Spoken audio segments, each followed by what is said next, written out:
In the quiet city of Lyon, Élise Fournier, a children's book illustrator, lives with the wounds of her past and unresolved secrets. Her encounter with Luca, an editor whose past is mysteriously intertwined with hers, unravels a story of love, betrayal, and a fractured family.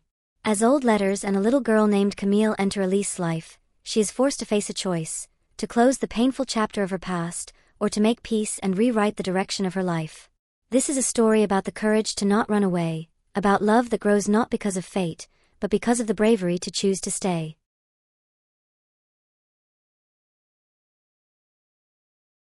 As the sky above Lyon turned a soft shade of amber, Élise Fournier made her way through the narrow cobblestone alleyways of Vieux Lyon. A wool scarf wrapped snugly around her neck shielded her from the crisp autumn chill, while her footsteps echoed softly on the slippery stones, remnants of the light rain that had fallen throughout the afternoon.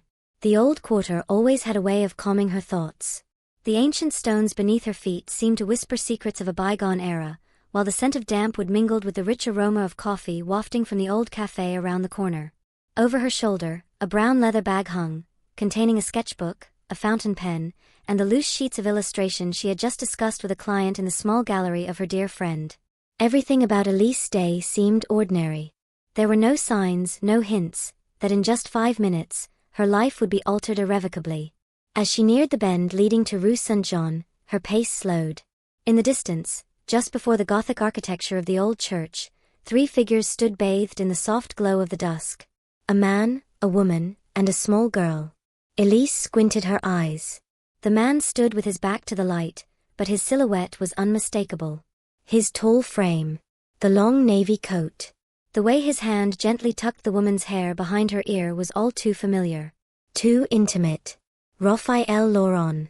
A wave of pale sickness washed over Élise.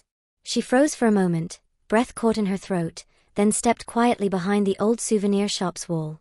From the crack between the bicycle rack and the trash bin, she peered out. The woman standing next to Raphael was graceful. Her blonde hair was neatly pinned, and her cream wool coat added an air of elegance. She spoke in soft laughter, her hand resting gently on Raphael's arm. The little girl beside them seemed full of joy. She looked about 5 or 6 years old, with light blonde hair, rosy cheeks, and a wide smile, as if she had known the man all her life. Perhaps too well. Élise held her breath as the child wrapped her arms around Raphael's legs and called out, "Papa." Time seemed to stop. She didn't cry. She didn't scream. But her body trembled, as if her heart had been torn apart from within. Raphael bent down, lifting the little girl into his arms, kissing her forehead tenderly. The woman beside him smiled, a smile so familiar, yet Élise couldn't quite place where she had seen her face before. Her stomach churned. Her feet felt as though they were made of lead as she turned to leave, each step heavy, the sound of her shoes echoing in the quiet alley. At the end of the lane, she stopped, leaning against the cold, damp wall. Her hand trembled as she reached for her phone.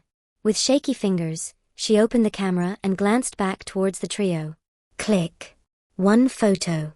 Blurry, but enough to make out the details. Raphael's face, half visible, but the smile he wore while carrying the child was something he had never shown her in the 5 years they'd been together. She tucked the phone away, took a deep breath, and turned to walk faster, heading towards the nearest bus stop. Their apartment on Rue de l'Arbre Sec felt unnaturally tidy. Élise entered without a sound, placing her bag on the dining table and standing still, staring at the space that had once been filled with their shared memories. The walls were adorned with Élise illustrations. The dried plants she had hung by the window still swayed gently, frozen by the night's chill. Raphael's books remained neatly arranged, and the old clock on the wall ticked with a slow, deliberate rhythm. She stared at the mirror in the corner of the room. Her face was pale. Her green eyes held a flash of the pain that had just shattered her world. Her phone buzzed. Raphael's name flashed on the screen. Élise stared at it for a long moment.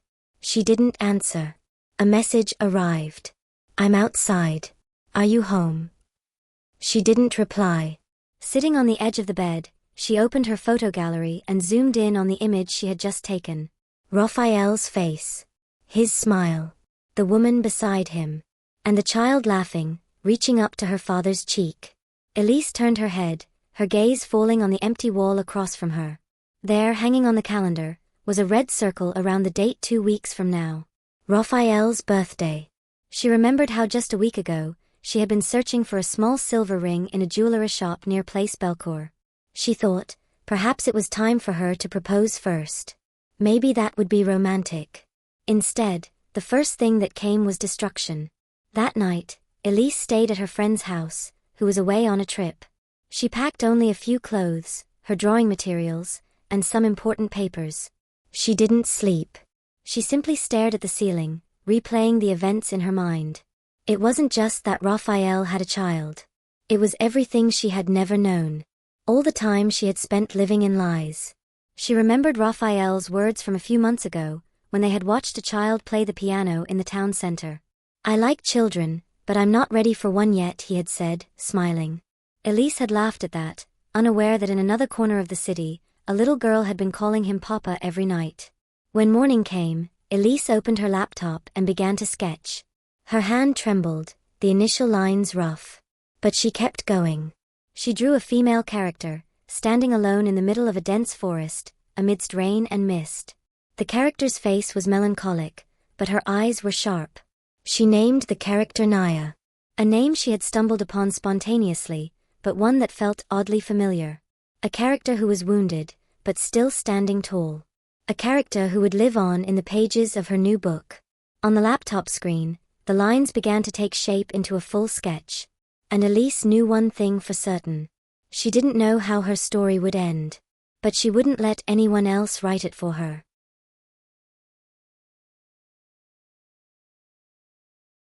The sky over Lyon appeared pale, as if it had not yet recovered from the rain of the previous night. On the streets of Croix-Rousse, littered with wet leaves, Élise hurried towards a small café nestled between old shops and stone houses. Its name was Blue Newt, a quiet refuge she often sought when in need of solace. She hadn't returned to the apartment in 2 days. Calls from Raphael still flashed across her phone screen, but not once had she answered. Each message was read briefly before being deleted. Her heart wasn't ready to hear an explanation. Not yet. Inside the café, the warmth greeted her cold body. Yellowish lights hung low from the ceiling, and soft classical music played from a small speaker in the corner. She chose a table near the window. The overcast sky outside caused the glass to fog slightly. She liked the effect. It was hazy, unclear, much like her own thoughts. From her leather bag, Élise pulled out her sketchbook and pen. She began to draw Naya again. The little girl now stood in the middle of a grassy field, surrounded by mist. But every time Élise tried to sketch her face, her hand hesitated. She would draw, then erase. Over and over again. 5 espressos for the editorial table, called the barista from behind the counter. Élise glanced up briefly as a tall man approached the table next to hers. He wore a black leather jacket with a grey jumper beneath it. His curly hair was damp from the mist, and he seemed busy arranging a stack of papers. His face was serious, his eyes dark and deep. He opened his laptop, placed the documents beside his coffee cup, and began reading quickly. Occasionally, he underlined something with a red highlighter. Élise couldn't help herself. She stole a glance. The title of the manuscript was boldly written. Adventures of Senza, Book 3.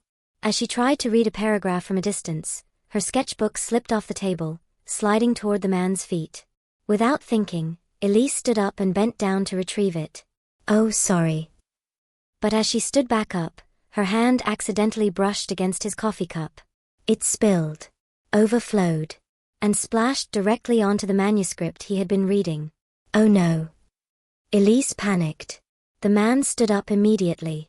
His face remained neutral, but his tone was cold. "Too soon for apologies, don't you think? That's a week's worth of work." "I really didn't mean to. I'll pay for a reprint. Or..." "And you think you can reprint an editor's handwritten notes?" His voice was sharp, but still controlled. The barista arrived with some tissues. Élise quickly helped to clean up. Their hands brushed briefly, cold against each other. I'm Élise," she said quietly. "I'm really sorry. I'm just not focused today." The man raised an eyebrow. Then he sat back down, salvaging the parts of the paper that were still dry. "Luca," he said shortly. "Luca? Bianchi, editor." Élise nodded, sitting back down, her face flushed. She wanted to sink under the table. A few minutes later, as Élise was still trying to recover from her embarrassment, someone tapped her on the shoulder from behind. She turned. A young woman with curly blonde hair smiled at her. "Excuse me, are you Élise Fournier? The illustrator?" "Yes, that's me. My name is Celeste. I'm an assistant editor at Seraphine Press. We're looking for an illustrator for a new children's book project, and you were recommended by Monique." Élise was taken aback. Monique was an old colleague who had moved to a large publishing house. "Oh, that's great news," she said hesitantly. Celeste nodded. "If you have time, the head editor is here as well. Would you like to chat for a bit?" Élise glanced at the table next to hers. Luca was sipping his fresh coffee, marking sentences with a red pencil. "Don't tell me." "Yeah. He's the one you spilled coffee on." The conversation between Élise and Luca that afternoon was strange. Awkward at first. But it quickly turned professional. Luca pulled out a draft of the children's book they were about to publish. The story was simple but charming. It was about a cat who was afraid of the dark. "The main character still needs a strong face," Luca said. "If it's too cute, it will feel shallow," Élise replied. "Children need characters they can grow with." Luca nodded slowly. "I agree." After 30 minutes, Élise signed the cooperation contract as the illustrator. It all happened quickly. She hadn't expected it. And even more surprising, the first person to offer her a new job after the worst heartbreak of her life was the man she had just spilled coffee on. As evening approached, Élise left Blue Newt, her eyes on the darkening sky. Her hands gripped a new folder, filled with a manuscript and notes. Her phone buzzed. A new message from Raphael. "I'm at the apartment. We need to talk. I'm waiting." Élise froze for a moment. She looked at the sky. The clouds slowly rolled by. The street lights flickered on. For the first time, Élise didn't know where to go home to. That night, she walked without direction. Strolling along the Saône River, watching the city lights reflect on the rippling water. Inside her folder, there was a new story. A new character. A new life, not yet knowing where it would lead. She stopped at a small bridge, staring into the dark. The wind bit at the back of her neck. Behind her, the sound of footsteps approached. Élise turned. Luca stood a few meters away, his hands in his jacket pockets. "Aren't you going home?" Élise asked. "I'm just walking too," Luca replied. They stood silently for a few seconds. The wind blew gently. Then Luca walked away, crossing the bridge, leaving Élise standing alone. But before he disappeared from view, he turned once more and said, "See you tomorrow, Mademoiselle Fournier."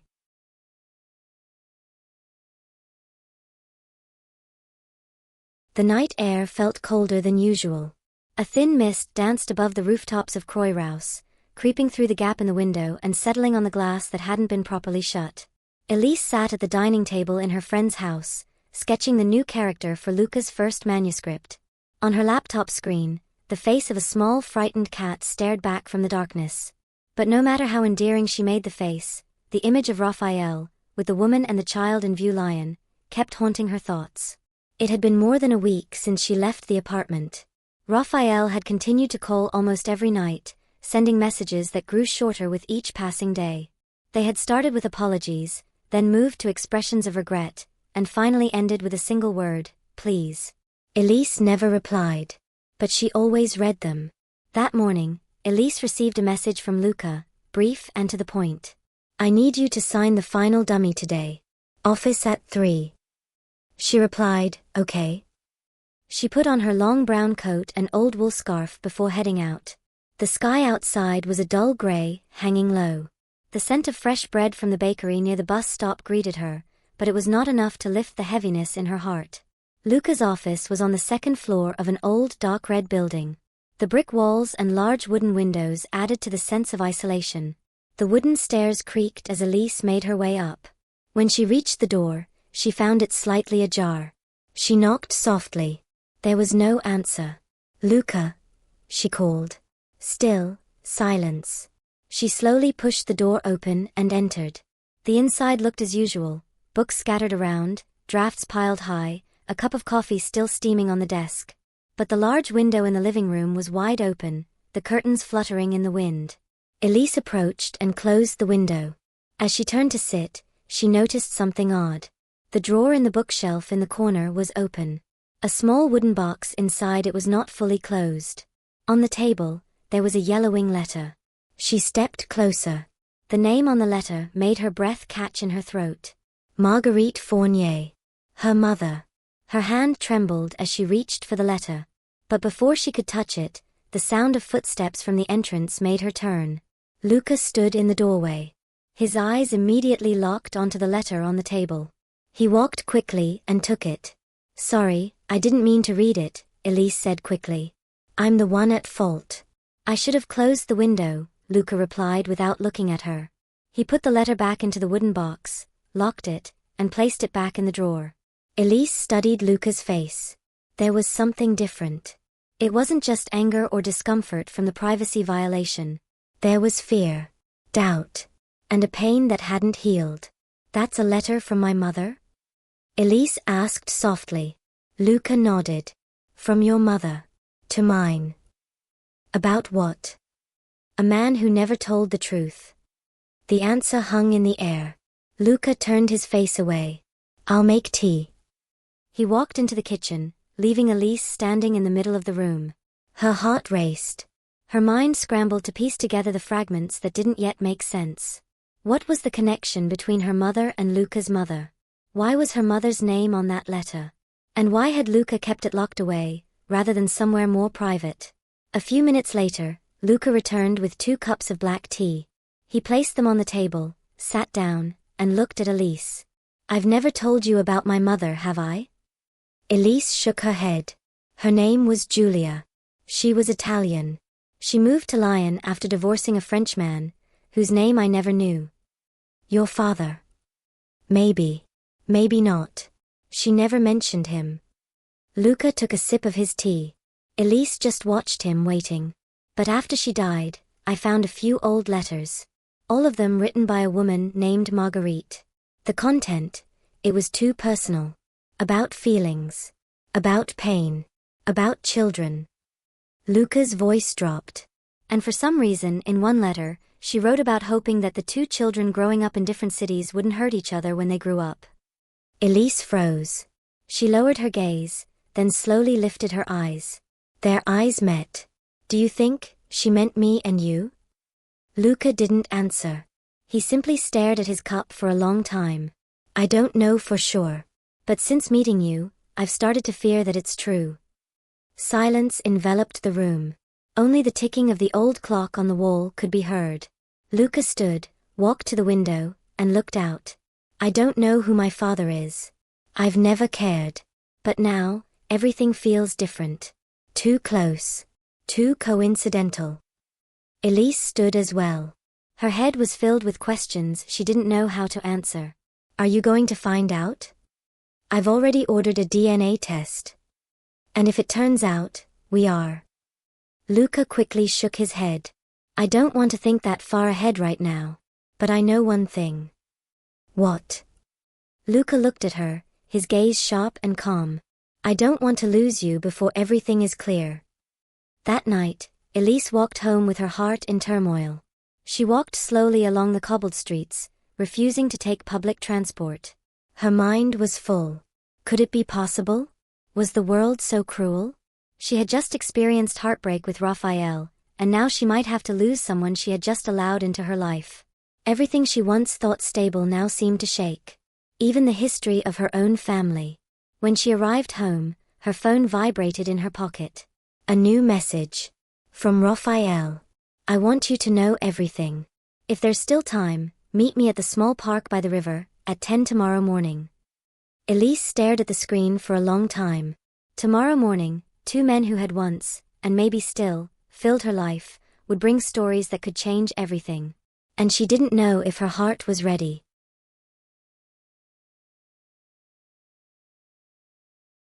Mornings in Lyon always looked soft from a distance, but felt biting up close. A thin mist hovered between the trees in the park near the Saône River. The little park was unremarkable, moss-covered wooden benches, grass that hadn't been trimmed, and a stone fountain that no longer flowed. But this morning, Élise Fournier looked at the place as though it were a shrine to a past long gone.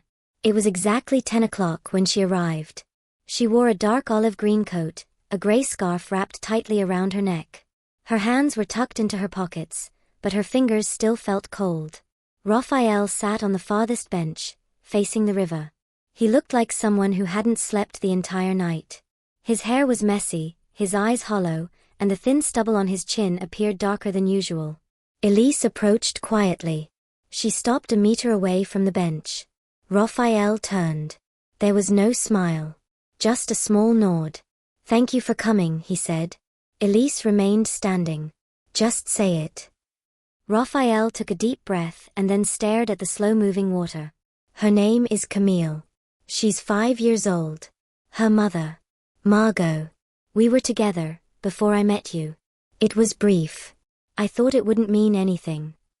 Élise held her breath. "After I was with you, I found out she was pregnant. But Margot chose not to bother me. She wanted to raise Camille on her own. I was a coward.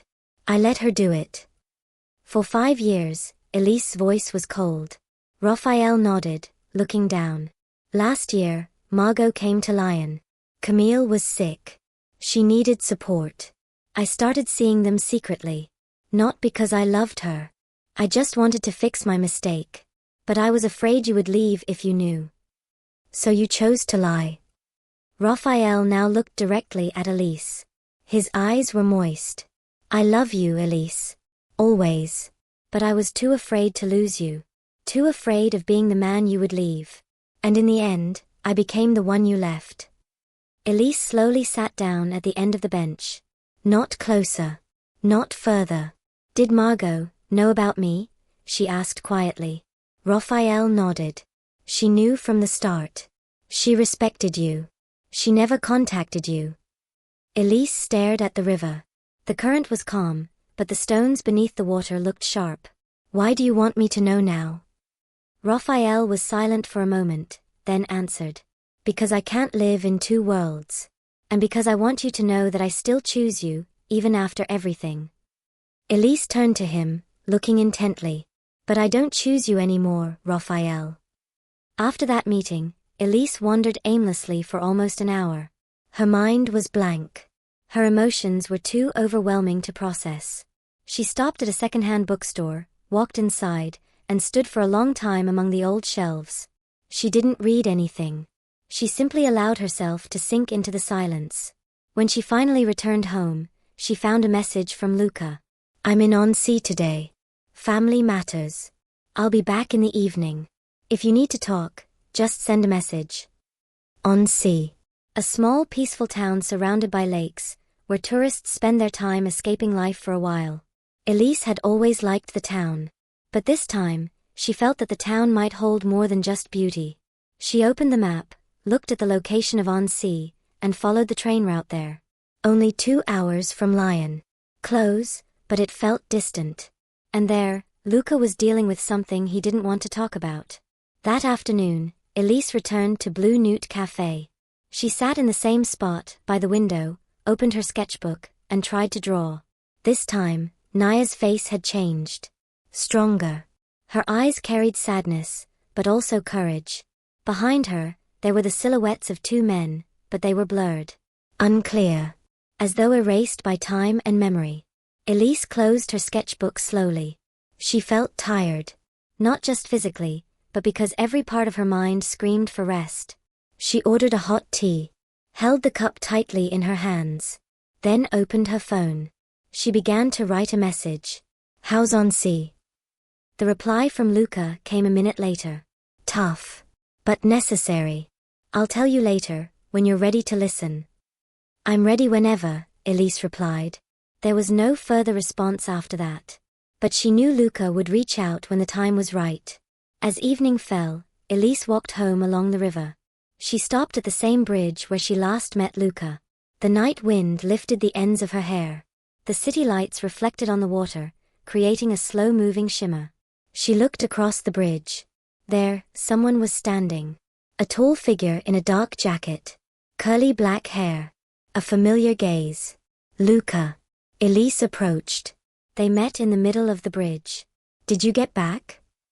Yes. How was your trip? Tough, Luca said. I met an old woman who used to be my mother's neighbor. She gave me something. Luca took a small box out of his bag. A wooden box, engraved with roses. What's inside? I haven't opened it. I thought, maybe we should open it together. They sat on the long bench in the park near the bridge. Under the soft yellow glow of the streetlights, Luca slowly opened the box. Inside was a letter. The paper was newer than the previous one. The writing was clear. For Luca and Élise. Élise's heart raced. Luca opened the letter. Their hands brushed as they held the edges of the paper. The letter was written by Julia, Luca's mother. Inside, it confessed that she and Marguerite had a relationship far more complicated than mere friendship. There was love. There was heartbreak. And a man who had moved from one heart to another. But what surprised them the most was the last line of the letter. I don't know who Luca's father is, or the father of Marguerite's child. We once fought over the same man, but eventually agreed that our children shouldn't inherit our wounds. Élise stared at Luca. Her mouth opened, but no words came out. So, they don't know who our father is? No. And it could be, we're not siblings? It could be. But that wasn't an answer. Just a possibility. And possibilities were never enough. Luca looked up at the sky. I'm still going through with the DNA test. It should come back in 2 days. Élise nodded. Then stood. I'll wait. But until that day comes. She looked at Luca. I can't be close to you like this. Luca smiled bitterly. I know. They walked in opposite directions. In the cold streets of Lyon, two hearts, both fragile, had to learn to wait for something uncertain. But somehow, in that step, Élise felt a little stronger than yesterday.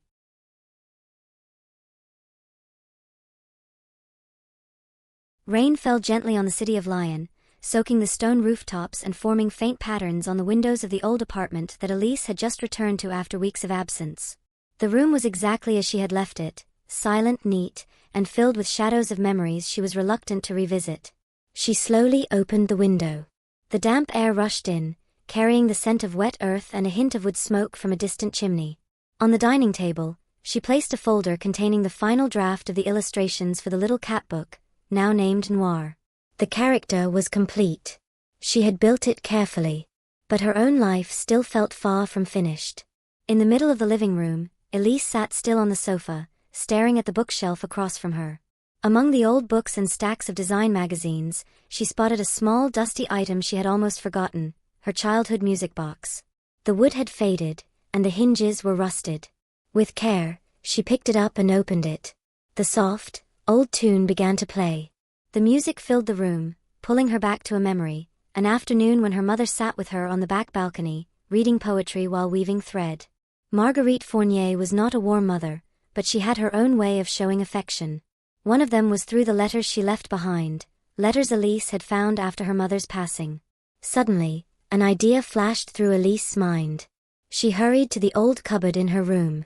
She opened the third drawer from the bottom, the one she hadn't touched since last year. Inside were several letters in faded envelopes, all handwritten by her mother. But there was one envelope that was different, one she had never read. It was still sealed. Her hands trembled as she took it out. On the front was written, "Open if you lose your way." She sat back down on the sofa. Her heart began to race. Slowly, she tore the seal and pulled out the thin yellowing paper. Her mother's handwriting was clear. Élise, if you are reading this, it means you are at the most uncertain point in your life. I'm writing this not to give you answers, but to open a door you may have been avoiding all along. Each sentence in the letter seemed like a whisper from the past. Marguerite wrote about her youth, about her love for a man named Matthew, and how she knew that man had a relationship with her best friend, Julia. We were both pregnant around the same time. But only Julia married him. I chose to raise you alone. Not because I was strong, but because I was afraid of bringing you into a never-ending cycle. Élise froze. Her eyes started to burn. The letter continued. I know you will grow to be a woman who seeks the truth. And if one day you meet someone who also carries the wounds of that past, don't rush to close your heart. Because wounds can lead you to the most honest mirror. She slowly closed the letter. And cried for the first time since leaving Raphael. The next morning, Élise went to the gallery where her friend Monique worked. She didn't call ahead, just appeared between the paintings and wooden sculptures being arranged for the exhibition. Monique stared at her, surprised but happy. My God, you're alive. I need to talk. They sat in the back room, sipping warm tea and surrounded by the smell of oil paint. Élise told her everything. About Raphael. About the little girl named Camille. About the letter from her mother. About the possibility that Luca might be her half-brother. Monique didn't immediately respond. She just held Élise's hand. You know, she finally said, everyone has a dark story behind their smile. But not everyone has the courage to open it. You've come further than most people ever will. Élise looked at her intently, then smiled faintly. But I still don't know where to go from here. Monique chuckled softly. That's the best part of life. Sometimes, you just have to take a step. Even if you don't know the direction. When Élise returned home that night, there was a message from Luca. The DNA results are out tonight. I haven't opened them. I want to open them with you. She stared at the message for a long time. Then replied. Come to the house. I'm ready. 2 hours later, Luca stood at her door. His face was calm, but his eyes were anxious. He held a large white envelope. No lab logo. Just their names written in the top left corner. They sat across from each other at the dining table. Élise turned on the small overhead light, casting a soft, calming glow over the table. You open it, Luca said. Élise nodded slowly. With care, she opened the envelope. Inside was a single sheet of paper containing the DNA comparison results. She read the first line, then the second, and stopped halfway through the third sentence. No DNA match for father. We are not siblings. Luca raised his head. Are you sure? Élise handed him the sheet. He read it himself, then let out a deep breath. Silence filled the room. Then Luca smiled faintly. The smile Élise had only ever seen when he felt truly relieved. I don't know whether to be happy or scared, he said. Élise looked at him. I know. I feel the same. They sat in silence for a long while. No hugs. No kisses. Just the stillness of two people who had just crossed into the gateway of their own pasts. Then Luca spoke, softly. So, if we're not siblings. Then you're still a stranger, Élise replied. But a stranger I choose not to ignore. Luca laughed. Then he looked at Élise, deeply. Thank you for not running away. Thank you for coming. That night, Élise stood on her apartment balcony. The rain had stopped. The city of Lyon below looked like an entirely new world. The windows were warm with light. The wet streets reflected the glow of the lamps. The wind carried the scent of earth and caramel waffles from the shop at the end of the street. Luca stood behind her, looking in the same direction. Do you believe we can start over? Élise asked quietly. I don't know, Luca replied. But we can try. They stood there, two adults who had carried the weight of their respective pasts. Not saving each other. Just accompanying each other. And that night, for the first time in a long while, Élise closed her eyes and allowed her heart to rest. Even if just for a moment.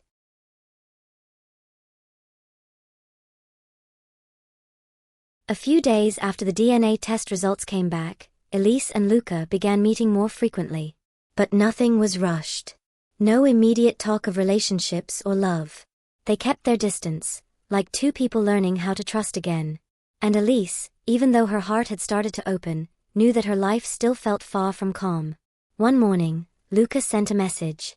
I have to go to Annecy again. There's something left unfinished. Come if you want. Without much thought, Élise replied, okay. I'll come. The train to Annecy departed from Gare de Lyon Part-Dieu at 9 in the morning. Élise arrived 5 minutes before departure and found Luca already sitting on the platform. He had a small backpack, wearing a black jacket and a grey scarf. His gaze was fixed on the tracks, as if contemplating something he couldn't quite put into words. Thank you for coming, he said when he saw Élise. I'm curious, Élise replied softly. The 2-hour journey was quiet. Élise read a small book, while Luca stared out the window. The mist-covered mountains grew distant as the train passed through the empty, pale French countryside. Occasionally, they exchanged glances and smiled faintly, but nothing more. Upon arriving in Annecy, the small town welcomed them with its peaceful atmosphere. The blue-green lake stretched at the city's edge, reflecting the cold sunlight. Cobblestone streets, pastel-colored houses, and small bridges over canals reminded Élise of a piece of a dream. But their footsteps did not lead to the town center. Luca took Élise to the old part of town, towards a narrow street named Rue de Cygnes. At the end of the street stood a small 2-story house with stone walls and wooden windows tightly shut. "This is my aunt's house," Luca said. "My mother's younger sister. She's the only family who knows everything. And I've never asked about the part one want to discuss today." The door opened after Luca knocked 3 times.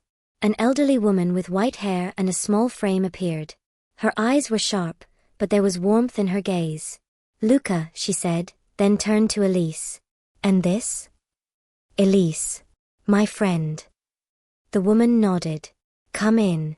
I've brewed some tea." They sat in a small living room filled with old photos and wooden furniture. Élise gazed at one photo on the wall, a young woman with curly black hair sitting at the edge of the lake. Her face resembled Luca's. "Is that Julia?" Élise asked. "Yes," the woman answered. "Your mother was beautiful, wasn't she?" Luca stared at the photo. "I want to ask something that might be uncomfortable." The woman placed her teacup down. "I know why you're here." A brief silence. "Julia and Marguerite, they were in love, weren't they?" Luca asked. The elderly woman took a deep breath. "More than that. They promised to raise both of you together. But time changed everything. Especially because of that man." "Matthew." "Yes. He was the destroyer who didn't know that his presence erased the colors from 2 of the strongest hearts I've ever known." Luca bowed his head. Élise gazed out the window, watching yellow leaves fall gently from the trees. "So, do you know who our father really is?" Élise asked. The elderly woman shook her head slowly. "No. And I don't think you need to know. Because those 2 incredible women chose to raise you without the shadow of anyone."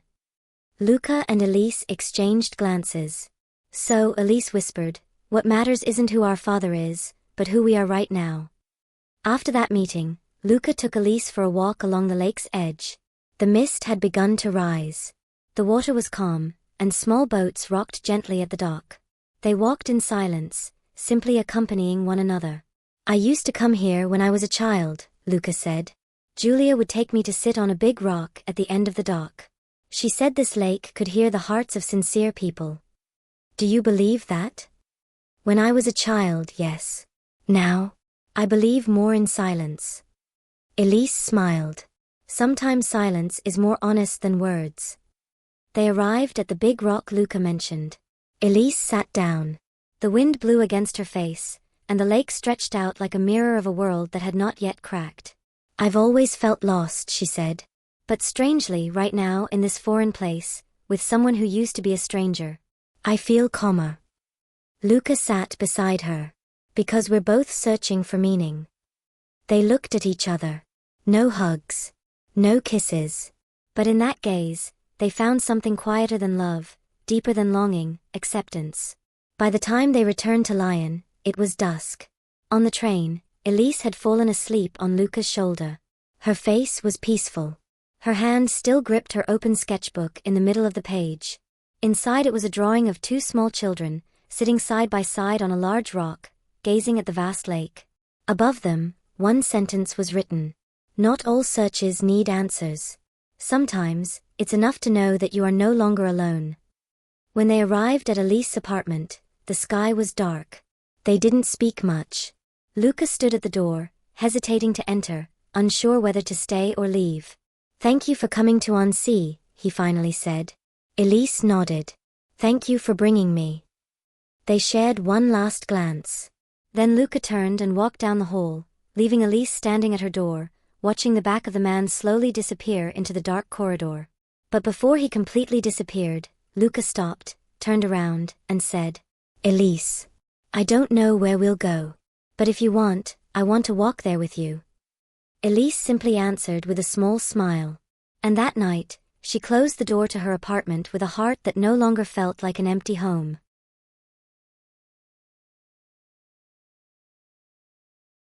Autumn began to shift. The yellow leaves in Croixhouse were replaced by cold air and the sound of boots meeting the wet pavement. Élise had become busier. Since finishing the illustrations for the children's book and moving into the preprint stage, she began painting again, this time for herself. Paintings that no one had asked for, but she knew her heart needed them. That afternoon, Monique arrived at Élise's apartment unannounced, carrying 2 almond croissants and a cup of takeaway coffee. "You need to get out of here," Monique said as she set her bag on the sofa. "I have good news and bad news." "I'll take the bad news first," Élise replied while pouring tea for both of them. "The weekly exhibition at the gallery is cancelled next week." "And the good news?" "I'm taking that slot. And you're coming with me." Élise furrowed her brow. "Me? Yes. You. With the paintings you've been hiding under your bed." "I'm not ready, Mon. No one's ever ready. If we wait until we're ready, we'll never surface." Monique stared at her deeply. "You need to show what you feel. And this isn't about art. It's about you." 3 days before the exhibition, Élise dragged 5 paintings out from behind her wardrobe. All the paintings were about one thing, a search. There was a faceless woman always looking into the distance. 2 men's silhouettes among fog. A small hand gripping a branch, as though searching for a way home. A sketch of an open window, with an invisible wind. And the last one, a black cat standing between shadows and light. She named her exhibition Dans le Flou, in the blur. Monique helped her arrange the paintings in the modest gallery space, a small venue in the first district. One wall was painted a light gray, giving the space a sense of emptiness yet intimacy. "Do you know who the first person I'm inviting is?" Monique asked. "Don't say Raphael." "I said the first, not the annoying one." Élise chuckled. For the first time in weeks, she felt light. The day of the exhibition arrived. People came with thick coats and muddy shoes. Some were old friends of Élise from art school.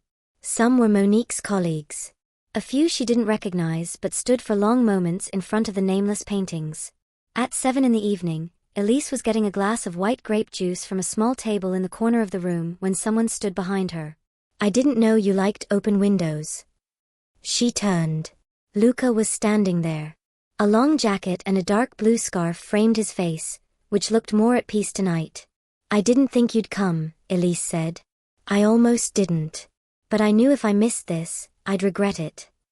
They slowly walked to the last painting, the black cat. Luca stared at the painting for a long time. "It looks like noir," he said. Élise smiled. "It is noir. But why is it alone between 2 worlds?" "Because I don't know which one it belongs to." Luca nodded slowly. "I think sometimes, we don't need to choose. Sometimes we really do live in between." As the guests began to leave, Élise sat on a long bench outside the gallery. The streets were starting to quiet down. The night wind bit at her skin. She tucked her hands into her coat pockets. Luca sat next to her. "I like the painting with the 2 silhouettes," he said. "The ones standing in the fog?" "Yes. I feel like it's about us." Élise gazed at the streetlights in the distance. "I also painted it while thinking of you." Silence. But not an awkward silence. A warm one. "You know," Luca whispered, "I didn't come here tonight just because of your paintings." Élise turned to him. "No. I wanted to talk about work." "Work." Luca pulled a small folder from his bag. Inside was a new dummy, an unpublished children's manuscript. The title was simple. "Au fond du lac." At the bottom of the lake. "I want you to illustrate it." Élise opened the first page. There was an opening paragraph. A little girl who dives to the bottom of the lake to search for something lost, not an object, but the sound of her mother's voice. Her eyes immediately welled up. "You wrote this?" "Yes. But the main character's name is Elia. Not by coincidence." Élise closed the manuscript, closing her eyes for a moment. "You know I can't refuse this, right?" "I hope so." They both chuckled softly. Then, silence again. But this time, the silence spoke more than any conversation could. The night grew later. The last visitors left the gallery. Monique waved from a distance, signaling her farewell. Élise simply nodded in return. Luca stared at Élise. "Can I walk you home tonight?" "You don't even have to ask," Élise replied softly. And that night, they walked side by side under the dim city lights. No hand-holding. No leaning on each other.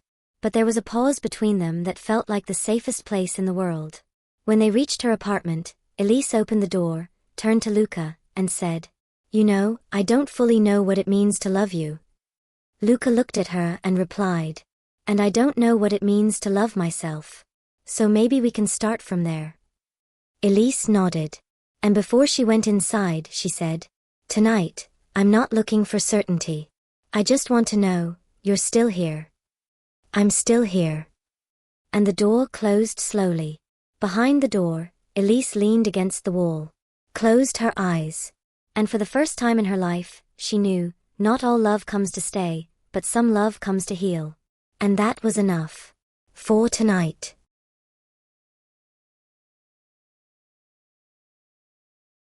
The days after the exhibition grew quieter.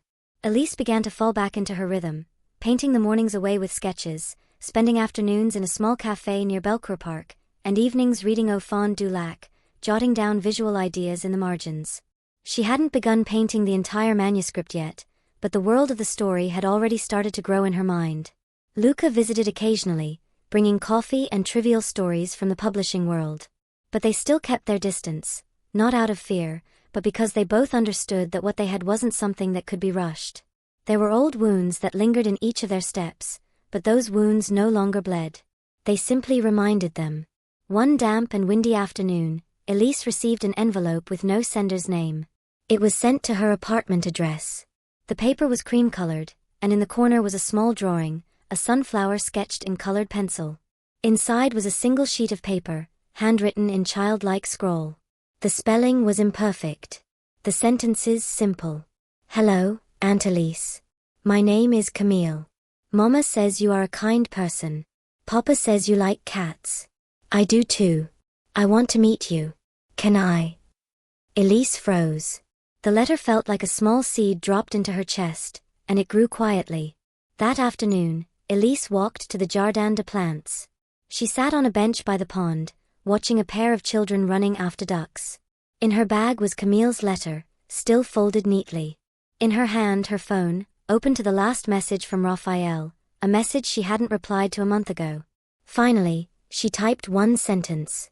"I received a letter from Camille." Less than 3 minutes later, the reply came. "She asked for it. I didn't know how she found your address. I'm sorry. I want to meet her." The next reply took longer. But when it arrived, it was just 2 words. "Thank you." They met at a park near the Rhône River, on a Sunday morning. The weather was slightly overcast, but no rain. Élise arrived early, sitting under a large maple tree, her heart beating fast as though she were a child about to meet a new friend.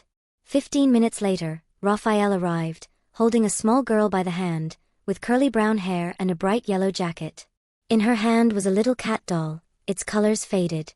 Camille looked at Élise, then smiled shyly. "Hello," she said softly.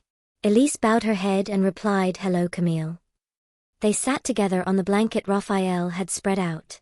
Camille quickly showed her doll and talked excitedly without hesitation, about a cat named Noir, about her mother singing while cooking, and about her school's upcoming play. Élise just listened. A strange feeling settled in her chest. Not anger. Not overwhelming emotion. Just a feeling like standing at the edge of a calm lake, the water clear, but you know there's much hidden beneath. As Camille played with dry flowers, Élise and Raphael sat a little apart. "Thanks for coming," Raphael said. "I didn't come for you," Élise replied, soft but firm. Raphael nodded. "I know. Why did she write that letter?" "She saw a picture of you and asked why you never came. I didn't have an honest answer." Élise looked at Camille, who was arranging branches into a little fence. "She's sweet." "Yes. And stubborn, just like her mother." They laughed softly. Then Raphael said, I don't want to mess up your life again. I just want Camille to know that the world isn't black and white. That people can choose to leave, but still remain good. Élise turned to him. I don't know if I've forgiven you or not. But today, I'm happy I got to meet your child. Our child, Raphael said without realizing. Élise quickly turned her head. But Raphael quickly corrected himself. I mean, she's also part of your past. And I want you to know that I won't limit your relationship with her if you allow it. Élise nodded. I'll come by sometimes. Not to be a mother. Just to be someone she knows. That evening, Élise sat in her study. Her sketchbook was open, and in the middle of the page was a drawing of Camille, her yellow jacket, curly hair, and the little cat doll in her hand. Behind her, the silhouettes of two adults standing apart, yet facing the same direction. She named the drawing L'automne de Ponce, Autumn Between Bridges. A few days later, Élise went to Luca's office, bringing the initial sketches for Au Fond du Lac. In his messy workspace, Luca flipped through the pages with bright eyes. This is more honest than anything you've ever drawn. Because now I know what it means to lose. Luca stared at her. And you're not afraid to draw it anymore. Élise nodded. I'll never be the same person again. And I don't want to be. Luca smiled. Then we'll start from here. From you as you are today. Outside, the first snow began to fall, thin and silent. The city of Lyon changed color in an instant, like a painting being redrawn by the cold hand of winter. Élise stood by the large window, watching the white flakes fall gently on the sidewalk. She smiled. And knew with certainty that her story wasn't over. But for the first time, she wanted to continue it. Slowly. Consciously. And with a heart that no longer ran from anything.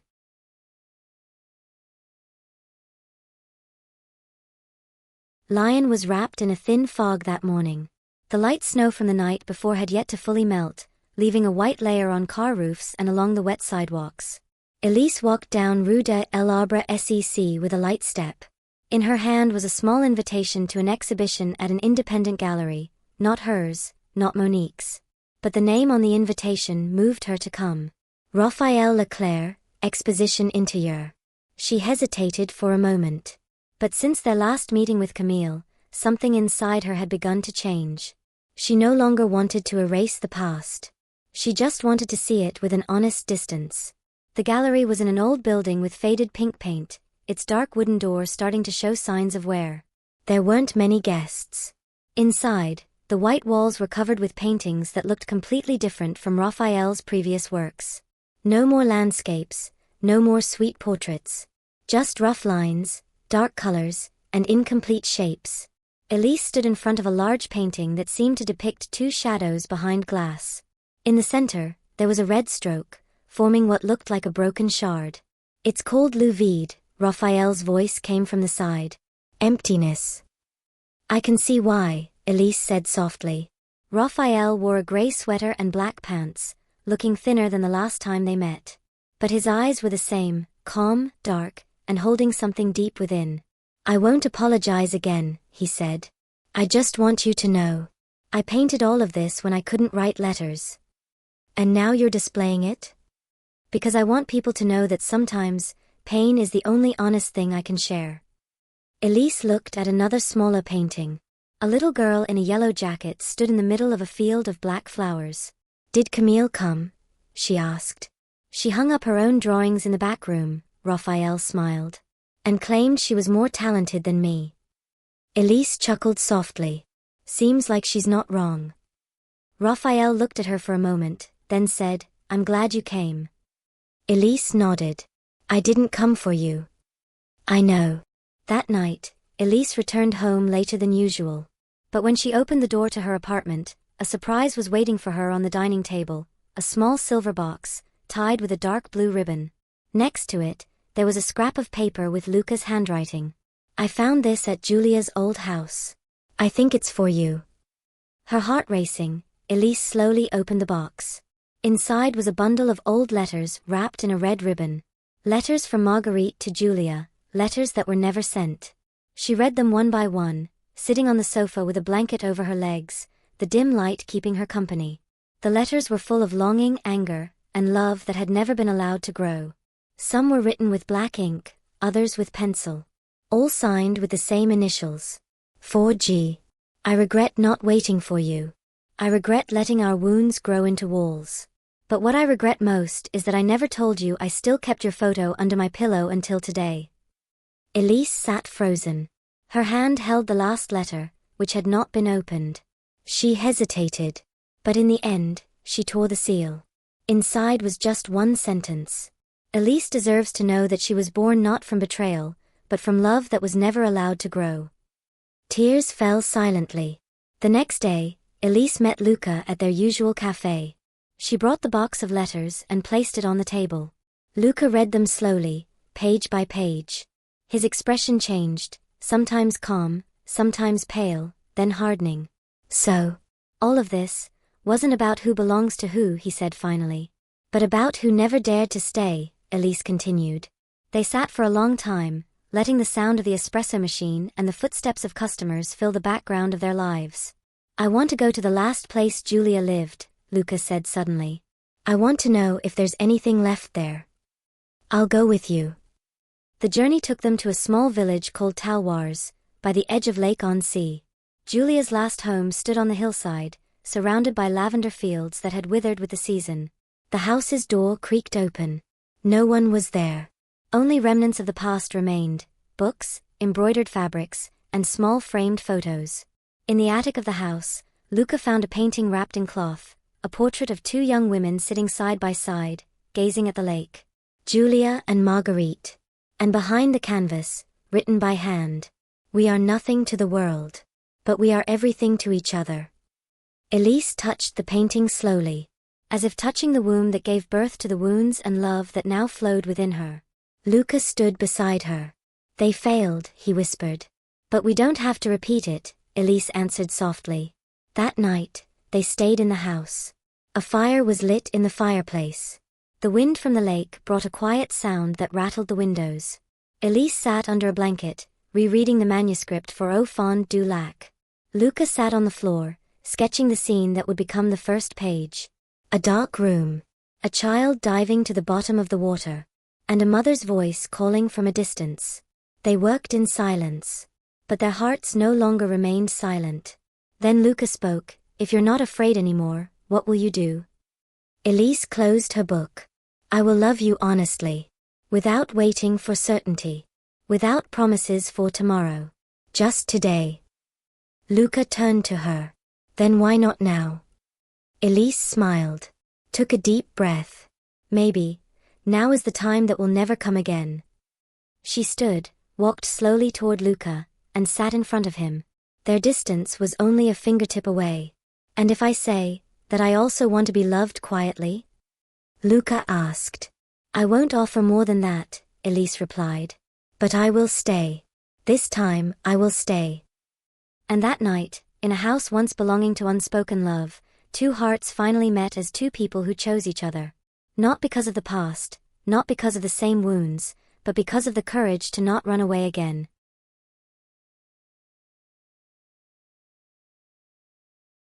2 months after the night in the old house, the snow fell thicker in Lyon.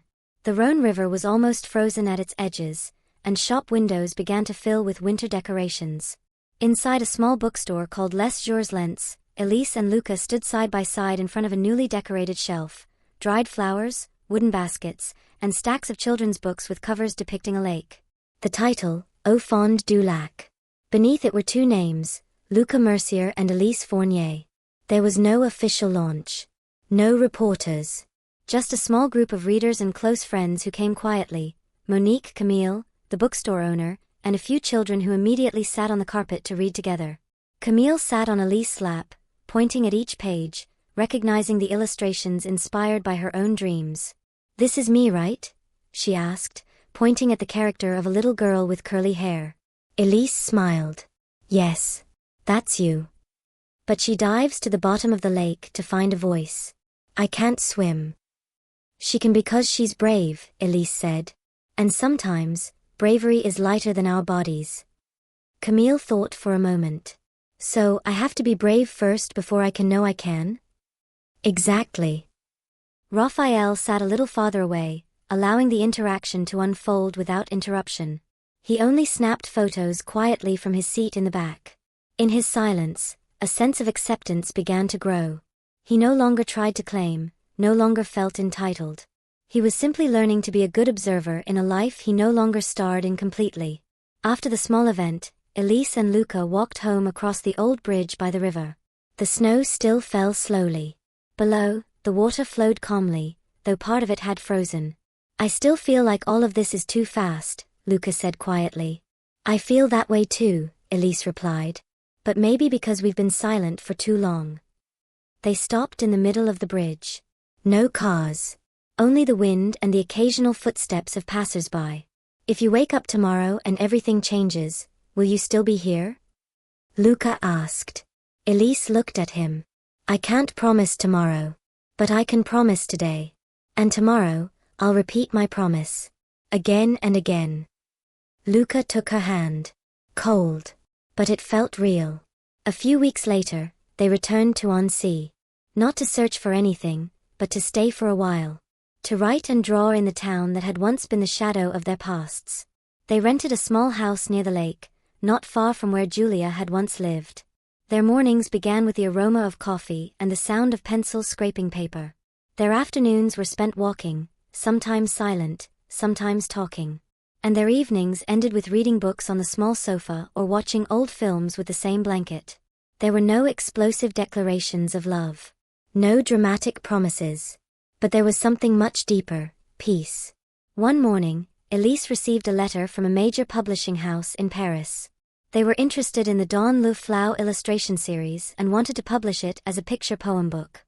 She read the letter at the dining table while sipping tea. Luca looked at her. "You're going to fly farther than I thought. And you'll still be here?" "I'll learn to fly too." Élise nodded. "Then we don't need to wait for each other. We just need to see each other." The seasons began to change. The snow melted. Tree branches started growing small buds. Children returned to play at the edge of the lake. The lake, which once felt cold and full of memories, now looked like a clean mirror, not to reflect the past, but to welcome the shadows to come. In the middle of the lake, Élise and Luca took a small boat. They brought a small wooden box containing old letters from Marguerite and Julia. That day, they agreed to let the old things return to nature. Not to forget, but to honor. They opened the box slowly. The wind swept through Élise's hair. And one by one, the letters were released into the lake. The paper floated gently on the surface of the water, then sank, merging with time. "Thank you for bringing this," Luca said softly. "Thank you for daring to dive into it," Élise replied. On their last night in Annecy, Élise wrote something in her own book. Not a sketch. Not a poem. Just one simple paragraph. "This story isn't about perfect love. It's about two people who learn to walk together, even though they once got lost in different directions. They didn't find fate. They chose their direction." She closed her book, turned off the light, and slept in a silence full of meaning. A few years from that night, many things would change. Perhaps Élise and Luca wouldn't live in the same city. Perhaps they would grow in different directions. But what was certain, they had once chosen not to be afraid. And that was a small victory not everyone has.